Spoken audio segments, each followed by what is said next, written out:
Hey y'all, it's your bipolar buddy Ren again today.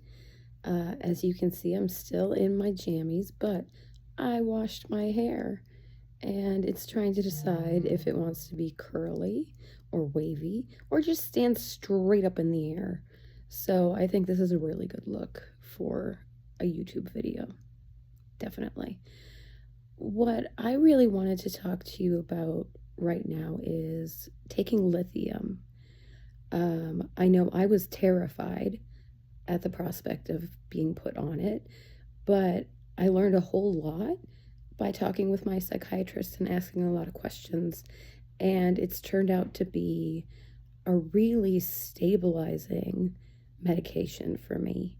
And so I thought I'd share my knowledge and experience in case any of you out there are in the same boat and it's a treatment option, but you're a little nervous about starting it.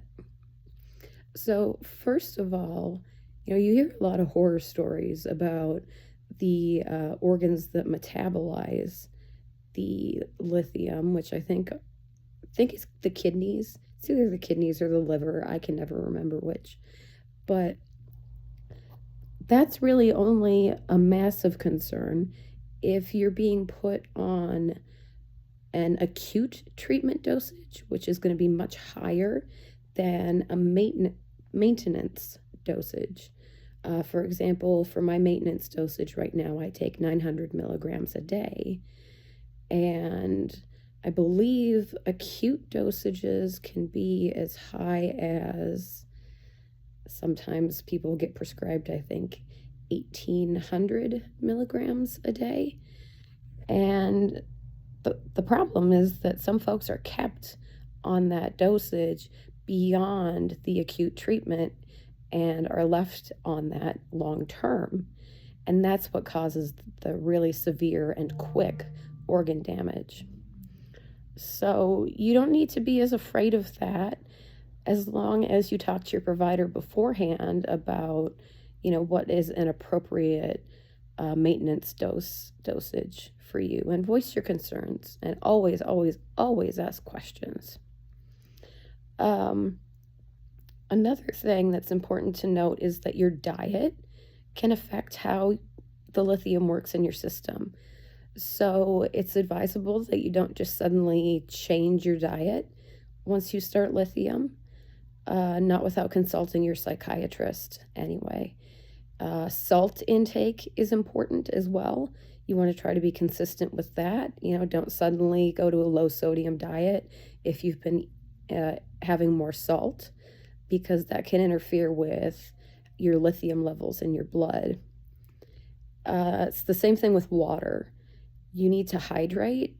It's important, again, for the balance of lithium levels in your blood, because if you have too much lithium, you can go into what's called lithium toxicity, and that can be life-threatening. So it's very important to keep on top of having lots of water, making sure you're eating and eating enough, and that you're having consistent amounts of salt in your diet.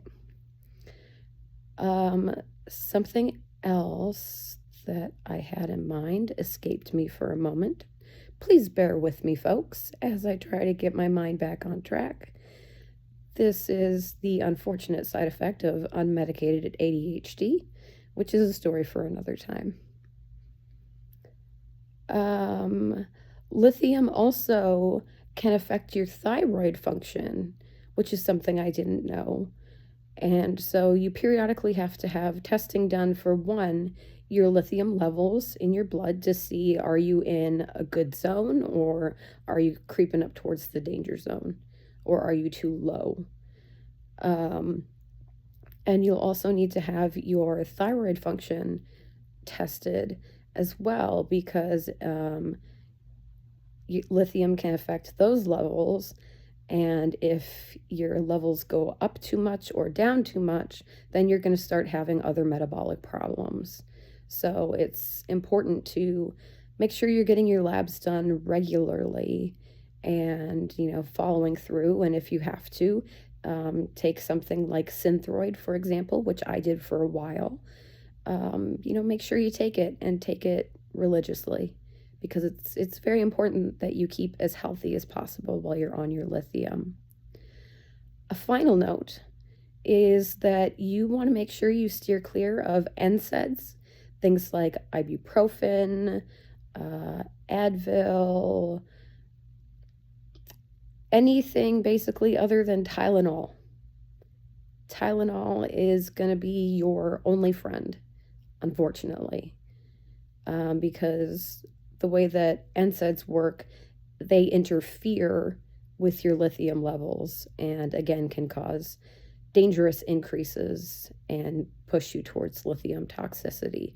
So that's something that's really, really important to keep in mind and to remind your providers of, especially if you're having a surgery. Uh, do your best to make sure it gets flagged in your chart. Tell every single provider you see. It's very, very important. So, like I said, lithium has worked wonders for me. It works wonders for lots of people. And I know there are some horror stories out there, but if you take the right dosage, if you take it the right way, maintain your diet, hydrate, don't take the wrong kind of pain medications, it really can be something wonderfully beneficial that can make a huge difference in your ability to function. So don't be afraid. If it comes up, just ask lots of questions, voice your fears. My psychiatrist and I had many conversations about it before I agreed to transition onto it, and I'm very glad that I did. Things have been much more stable on the lithium than they were on anything I'd been on before. So I hope that dispels some fears, answers some questions, and just provides some more general information to those of you who might be interested. If you have any questions, of course, you can post them in the comments and I'll get back to you. Thanks for stopping by.